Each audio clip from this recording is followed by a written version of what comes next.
ተመልካቾቻችን አሁን የደረሰን ሰበር ዜና አለ። ከፋኖ ትግል ጋር በተያያዘ የተወሰኑ አመራሮች ከትግሉ ወጥተው ብልጽግናውን አገዛዝ መቀላቀላቸውን የሚገልጽ ዜና እንግዲህ አልተቋረጠም። አሁንም የገለጹ ይገኛሉ። አሁንም ተንጠባጥበው የሚመጡ እንዳለ በቴሌቪዥናቸው እያሳዩ ፋኖ አበቃለት እየተበታተነ ነው የሚል ነገርም እያነሱ ይገኛሉ። ጠላቶቻችን ተበታትነዋል፣ በተበታተኑበት የመጨረሻውን ግባተ መሬታቸውን እንፈጽማለን የሚልም ፉከራ አብረን እየሰማን እንገኛለን። አጠቃላይ ሁኔታ እንዴት እየተከታተላችሁ ነው ያላችሁት? በጉዳዩ ላይ በእርግጥ ብዙ ነገር ተብሏል። ነገር ግን አሁንም አልቆመም፣ አልተቋረጠም፣ እየመጡ ነው፣ ጨርሰው ነቅለው መምጣታቸው አይቀርም የሚል እንደው ተስፋም ጭምር ለደጋፊዎቻቸው እየገለጹ ይገኛሉና እዛ መንደር በተወሰነ ደረጃ ሞቅ የማለት ነገር አለ።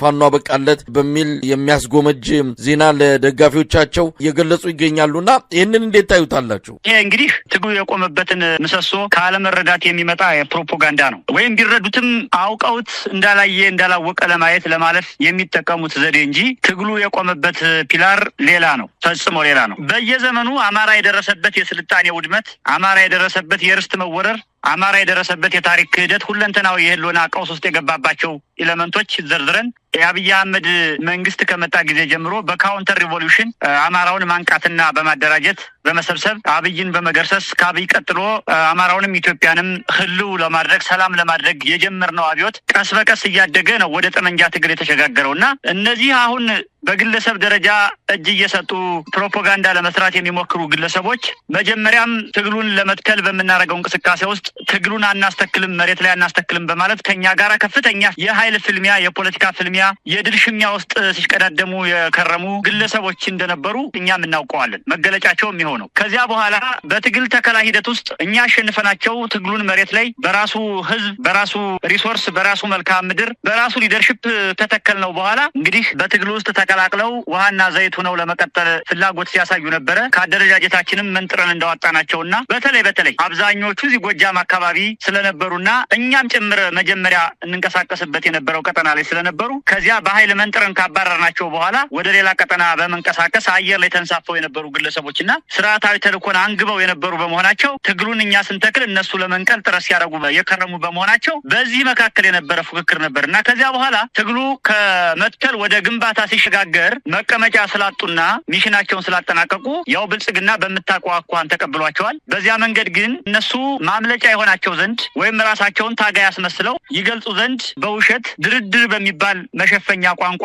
ታጅበው ነው ወደ አዲስ አበባ የገቡትና ይሄ ፈጽሞ ፋኖ ትግል የጀመረበትን አንድ ባለማወቅ ባለመረዳት፣ ሁለተኛ የአማራው አብዮት የተጀመረበትን ዋና ኮዝ ፕሪቴክስትና ኢሚዲየት ኮዝ ካለመገንዘብ የመጣ፣ ሶስተኛ ደግሞ የማን ሚና ምን ነበረ ትናንትና ዛሬስ ምንድነው የማን ሚና የሚለውን በጥልቀት ካለመገንዘብ የመጣ ሐሰተኛ ፕሮፓጋንዳን መሰረት በማድረግ ሐሰተኛና አዲስ ትርክት በማዋለድ የህዝባችንን ዕዳ ለማራዘም የሚደረግ መፍጨርጨር ነው ብለን የምንገልጸው መሳይ ትርክቱ አሁንም በተለያየ መልኩ እየተገለጸ ይገኛል። የምስራቅ እዝ ዋና አዛዥ የሆኑት ጀነራል ማመር ተሰማም ሰሞኑን ምዕራብ ጎጃም አካባቢ በተደረገ ህዝባዊ ስብሰባ ላይ ይሄ ባዳና ባንዳ የሚል ነገር አንስተዋል። ሁልጊዜ የምንለው ነው። ባዳና ባንዳ የሚል አንድ ቃል አብይ አህመድ ተናገረ። እስከ ታች ቀበሌ ድረስ አመራሩም የሚሊሻ ኃላፊውም ሁሉም እንደ ፋሽን እንደ ፈሊጥ እየተከተለው ባዳና ባንዳ ሲል ነው የሚውለው። እሳቸውም ይህንን አንስተዋል። ፋኖ፣ ግብጽ፣ ወያኔና ሻቢያ ተባብረው እየመጡብን ነው የሚል ነገር አንስተዋል። የፋኖን ትግል በሻቢያ ከጀርባ የሚደገፍ በወያኔ የሚደገፍ በግብጽ ሁሉ የሚደገፍ አድርገው ለመግለጽ የሄዱበት ርቀት ነው። ይህንን እንግዲህ የሚነግሩት ለአማራ ህዝብ ነው። የሉና ትግል ውስጥ የገባም የሉና ጥያቄ አለኝ ብሎ ይህንን ትግል ከጀርባ ሆኖ እየደገፈ ያለ ይሄ ትግል በህዝብ ባይደገፍ ኖሮ እንኳን አይደለም 3ኛ ዓመት 3 ቀን መቆየት የማይችል ነበረ። ምን ያህል የህዝብ ድጋፍ እንዳለው ማሳያ ትግሉ ከጊዜ ወደ ጊዜ እያደገ መምጣቱ አንድ ማስረጃ ሊሆናቸው በተገባ ነበር። ነገር ግን ለዚህ ህዝብ ነው እንግዲህ ይህንን ትግል በግብጽና በሻቢያ የሚደገፍ በህዋት የሚጠመዘዝ አድርገው እየገለጹ ያሉትና አሁንም ገቡ የተባሉት የፋኖ መሪዎች ነን ብለው የሚገልጹ ሰዎችም እንደዚሁ ይህንን ጉዳይ ነው በደንብ አራግበው ያዳረሱት። በዋናነትም ከትግሉ የወጡበት ምክንያትን ሲገልጹም ከአማራ ከአማራ ጠላት ጋር አንተባበርም አብረን አንሰራም ብለን ነው የሚል ነገር ነው ያነሱት። እስቲ ምንድነው እዚህ ላይ ማለት የሚቻለው አርበኛ ማርሸት? እንግዲህ እኛ ወደ ጠመንጃ እንቅስቃሴ ከመግባታችን ከ2 ዓመት ተኩል ገደማ በፊት ኢትዮጵያ ውስጥ ያለው የፖለቲካ አስተላለፍ፣ ኢትዮጵያ ውስጥ ያለው የትርክት አስተላለፍ፣ ኢትዮጵያ ውስጥ ያለው የኃይል አስተላለፍ፣ አጠቃላይ ኢትዮጵያ ውስጥ ያለው የፖለቲካ ማዕቀፍ ዋር ኦፍ ኦል ኤጌንስት አማራ ነበረ። ወይም ሁሉም ኃይል ሁሉም ጦርነት ወደ አማራ ነበረ። ሁሉም አፈሙዝ ወደ አማራ የዞረ ጸረ አማራ ነበረ። አሁን ይሄን አብዮት ከጀመርነው በኋላ በሰላ አብዮታዊ ስትራቴጂ ዋር ኦፍ ኦል ኤጌንስት አብይ አድርገነዋል። ትርክቱን፣ ኃይሉንም፣ ፖለቲካውንም አጠቃላይ ነባራ ሁኔታውን የሀገሪቱን ማለት ነው። ይሄ አብይን አስጨንቆታል። ለምሳሌ ለህዋቶች ገንዘብ፣ የጦር መሳሪያ፣ ሚሊተሪ ሳይቀር ሰጥቷቸው ነበረ ፋኖን ውጉልኝ ብሎ። እነሱ አናደርገውም አንዋጋም ስላሉት የትርክት ለውጥ፣ የአስተላለፍ ለውጥ፣ የፖለቲካ ለውጥ መጥቷል። አሁን ባለው ተጨባጭ ሁኔታ አብይ መረዋለሁ የሚለው ክልል አብዛኛው በሚባል ደረጃ የትጥቅ እንቅስቃሴ እየተደረገ ያለበት ከአብይ ቁጥጥር ውጭ የሆነ ነው። ትግራይን ብትወስድ ባለፉት ዓመታት ከአብይ ቁጥጥር ውጭ ናት። አፋር አሁን ከፍተኛ ቁጥር ያለው ጸረ አብይ እንቅስቃሴ የሚያደርግ ሰራዊት የተገነባበት ስትራቴጂክ የሆነ የሽምቅ ቀጠና ሆኗል። አማራ ክልል በምታቋቋን ባለፉት 4 እና 5 ዓመታት ማለት ይቻላል ያላረፈ አውደ ውጊያ እየተደረገ ያለበት ሁኔታ ነው ያለው። ቤኒሻንጉል ጉሙዝ ክልል የሌሎች የሸማቂ ኃይሎች መደራጃ ቤዝ ኤሪያ የሪሶርስ ማስገኛ ሆኖ ቤኒሻንጉል እንደፈረሰ ነው ያለው። ሶማሌ ብትሄድ የሶማሌ የኦጋዴን ብሔራዊ ንቅናቄ ግንባር እየተንቀሳቀሰ ያለበት ሁኔታ ነው ያለው። ጸረ አብይነቱ ምን ያህል እንደሆነ የሶማሌ ህዝብና የሶማሌ ክልል የሚታወቅ ነው። ደቡብ ኢትዮጵያ ብትሄድ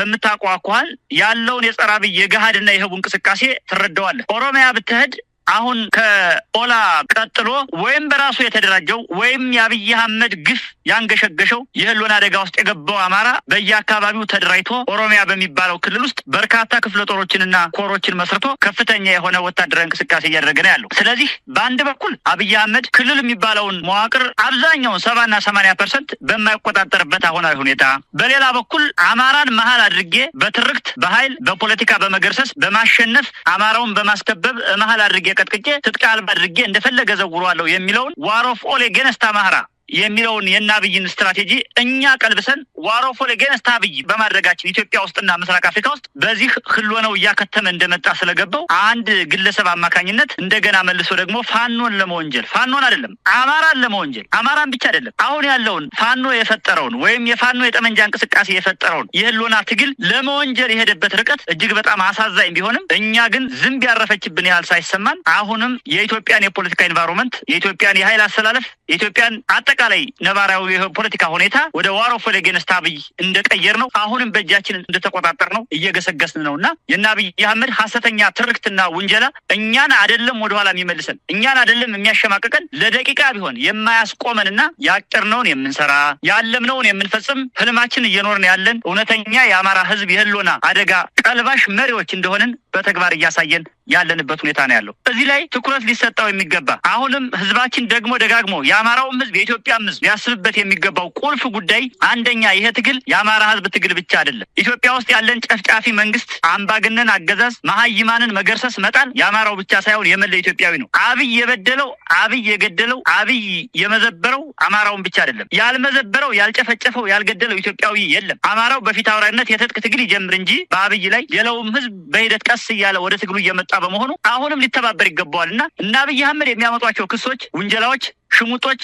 ስድቦች ዋጋ አልባ በመሆናቸውና በዚህ ዘመን የማይሰሩ በመሆናቸው የአብይን ክሽፈት፣ የፋኖን ግስጋሴ፣ የፋኖን ድል አድራጊነት የሚያበስሩ እንቅስቃሴዎች በመሆናቸው መላው የአማራ ህዝብ፣ መላው የኢትዮጵያ ኤሊት፣ መላው ሀገር ወዳድ ኢትዮጵያዊ በሙሉ ከአማራው ትግል ከፋኖ እንቅስቃሴ ጎን ተሰልፎ አብይን በመገርሰስ ሂደት ውስጥ የራሱን ሚና እንዲወጣ እንዲያበረክት ጥሪ ማቅረብ ፈልጋለሁ። እንደው አርበኛ ማርሸት ቀደም ሲል እንደው የኃይል ሚዛን እየተቀየረ ነው የሚልም ነገር ይነሳል። እንግዲህ የኃይል ሚዛን እየተቀየረ ነው፣ አብይ አህመድ እንዲህ አይነት ጭንቀት ውስጥ የገባው በዚህም በዛም እናንተን የሚወነጅለው አንዴ ባዳ አንዴ ባንዳ በሚሉ ቃላቶች እየገለጸ ከፍተኛ የሆነ የፕሮፓጋንዳ እንቅስቃሴ ውስጥ የገባው አንድም የኃይል ሚዛኑ ወደ ሌላው እያጋደለ እሱ እግር ስር ያለችው ኳስም ከዚህ በኋላ በእሱ እግር ብቻ የማትቆይ መሆኗን በኢትዮጵያ ባለው አጠቃላይ ሁኔታ ብልጽግና ብቻ ሳይሆን ወሳኝ ኃይል ሌሎችም እኩል ቁመና እኩል አቅም ኖሯቸው ወደፊት እየመጡ ያሉ ኃይሎች ስጋት ውስጥ ስለከተቱት እንደሆነ ነው። ይህንንም ጠቅላላ ተደርጎ ሲገለጽ የኃይል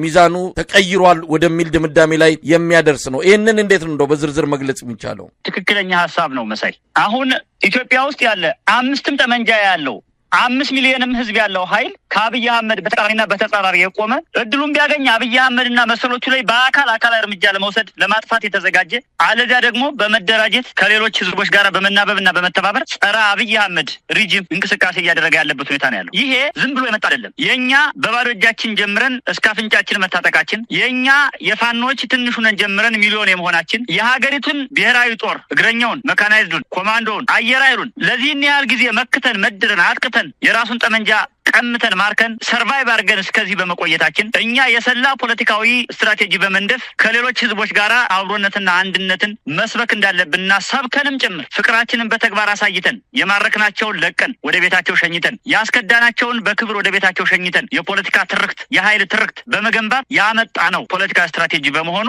አገሪቱ ላይ ያለው የፖለቲካ ኢንቫይሮንመንት ሙሉ በሙሉ ተቀይሯል። አሁን ከአብይ አህመድ ጋራ የቆመ አንድ ኃይል የለም። ሁሉም ኃይል የቆመው ከአብይ አህመድ በተቃራኒ ጎራ ነው። ይሄ ደግሞ ዝም ብሎ የመጣ ሳይሆን በእኛ የሰላ አብዮታዊ እንቅስቃሴ የመጣ ነው። የዚያ ውጤት ነው ይሄ። ስለዚህ ማንም ኃይል የትኛውም መልክዓ ምድር ውስጥ ያለ ኢትዮጵያ ውስጥ ምስራቅ አፍሪካ ጭምር ከአብይ አህመድ በተቃራኒ እንዲቆም ያደረግነው እኛ ባመጣ ነው የፖለቲካና የኃይል ድል መሆኑ ሊመዘገብና ሊታወቅ ይገባል። ይሄን እንግዲህ ወደ ምን ቀየሩት መሰለህና አብይ እኛ ሊደርሽፑን እንዳልያዝ ነው ሁለተኛ አካል እንደሆን ስንዋጋ ስንታገል ሀሳቡም ኃይሉም ጉልበቱም ስትራቴጂውም የኛ እንዳልሆነ ለማስመሰል ነበር ከፍተኛ ጥረት እያደረጉ ያሉት። ይሄ ግን ፍጹም ሐሰተኛ መሆኑን በማስረጃ ለማቅረብ ያክል አማራ በታሪኩ እንዲህ አይነት ፋናዊና አማራዊ የህልውና ተጋድሎ አድርጎ ማያውቅ። ስለዚህ ስደተኛ የነበረውን የአማራን ትግል ወደ ሀገር ቤት በማምጣት የፖለቲካና የኃይል ስትራቴጂ ሀገር ቤት በመትከል አማራው በራሱ ህዝብ፣ በራሱ ሊደርሽፕ፣ በራሱ መልክዓ ምድር፣ በራሱ የተፈጥሮ ሀብት፣ በራሱ ጊዜና ጉልበት፣ በራሱ መስዋዕትነት ታግሎ አምባገነን አገዛዝን ጨፍጫፊ አገዛዝን መጣል እንደሚችል